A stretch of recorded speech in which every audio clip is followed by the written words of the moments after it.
Surprisingly, I didn't finish this paper. Yes, the paper I was caught up with time. Even without completing that paper, I was able to come out with 83%. So what am I trying to tell you? In this paper, what matters most is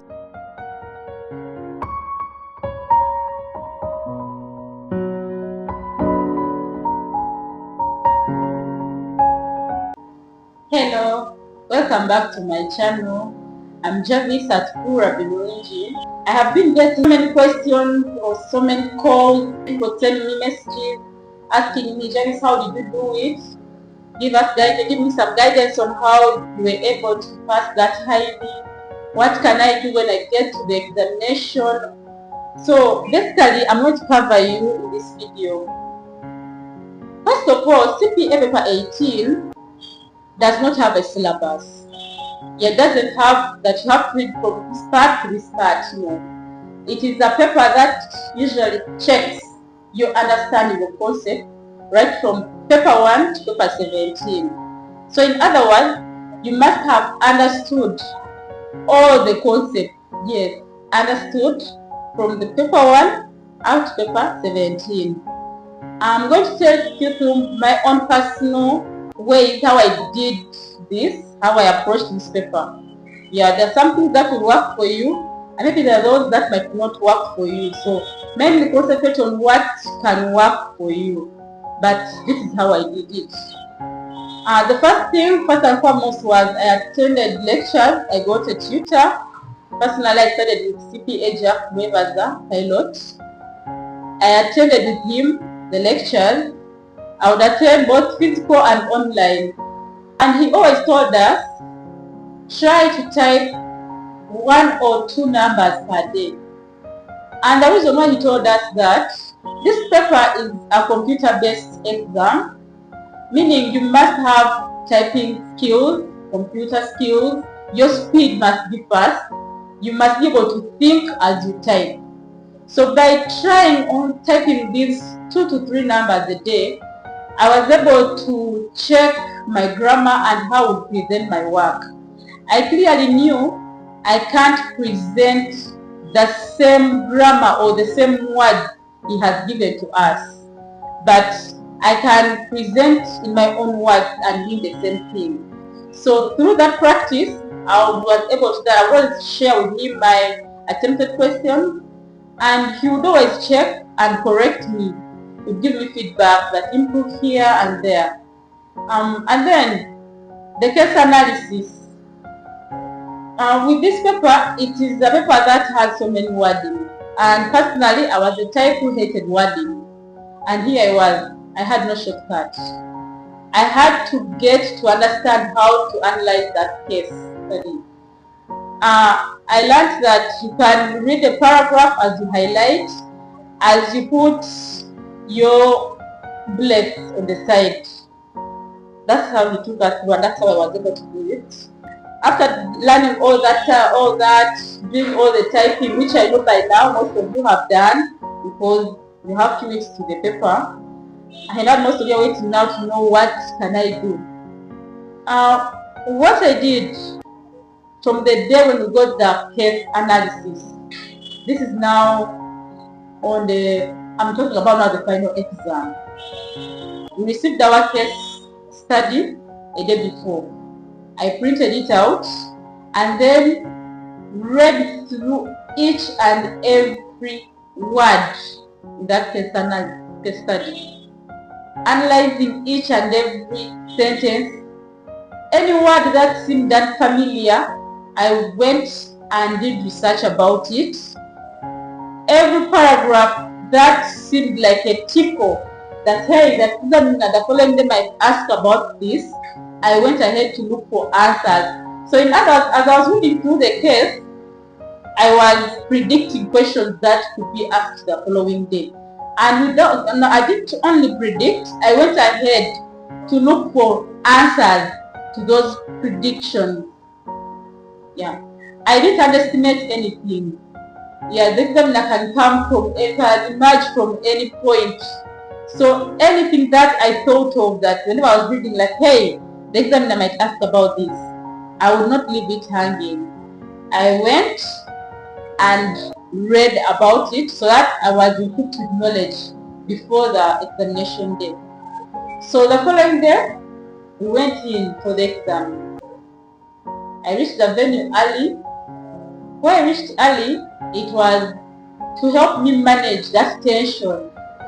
Yeah, there's always that examination tension, it's natural. So I reached early and went ahead now to read through my summaries of the previous day, and also reading through that case study again so that I can refresh my memory. And then the examination time came. Yeah, I went to the point you're waiting for mainly. We entered in.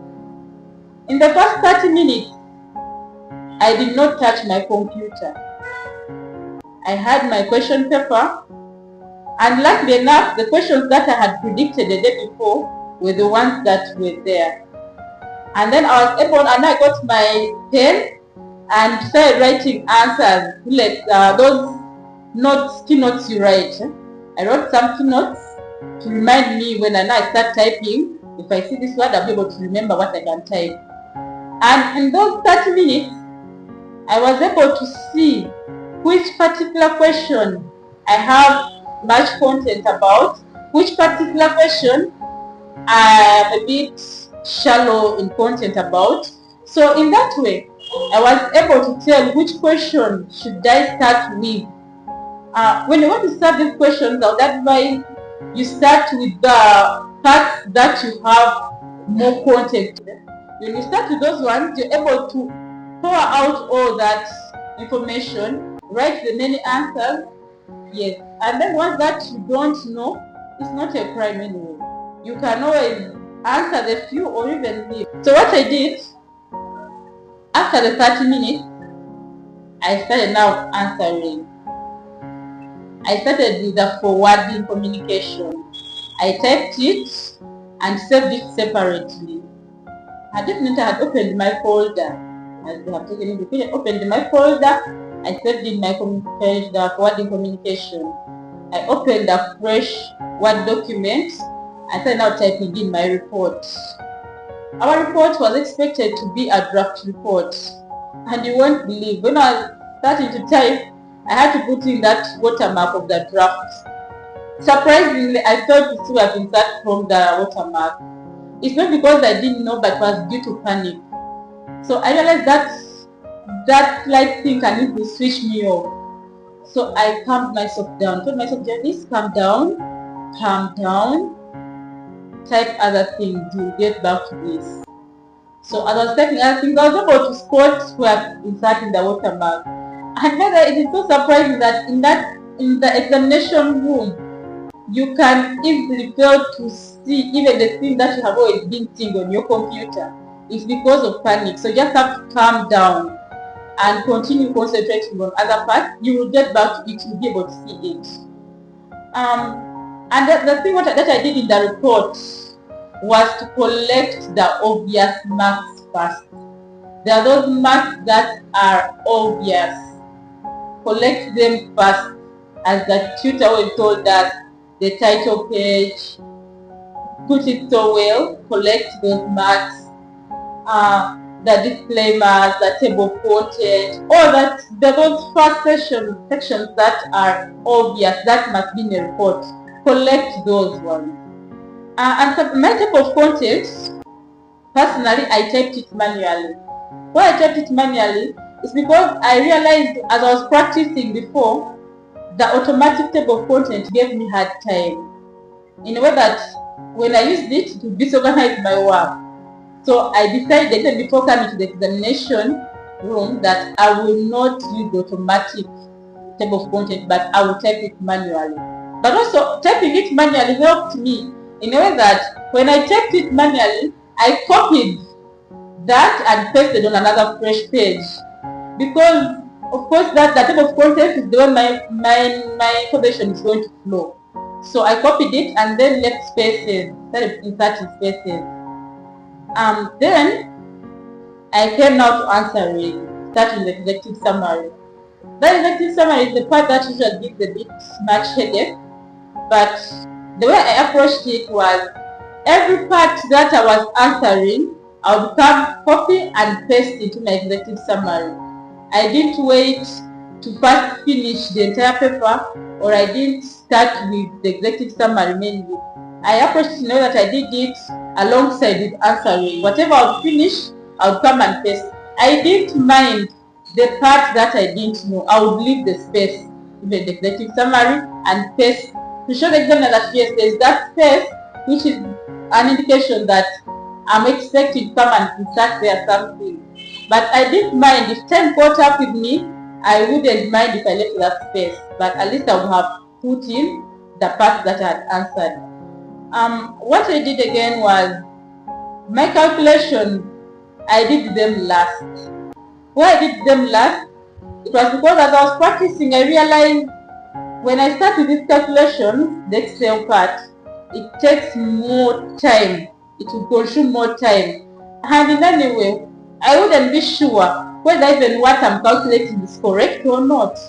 So why would I bother putting much attention to it other than starting with collecting the theory parts, collecting those marks that I'm sure of. So the trick that I used was to answer so many points on those areas that I had strength in. I put as many points as even 10 and explained them. The part that I knew, I would answer it in depth, and then the part that I didn't know, I didn't judge myself. It wasn't a crime. I would put in the few points that I had and leave and go to the next. And I'll tell you, surprisingly, I didn't finish this paper. Yes.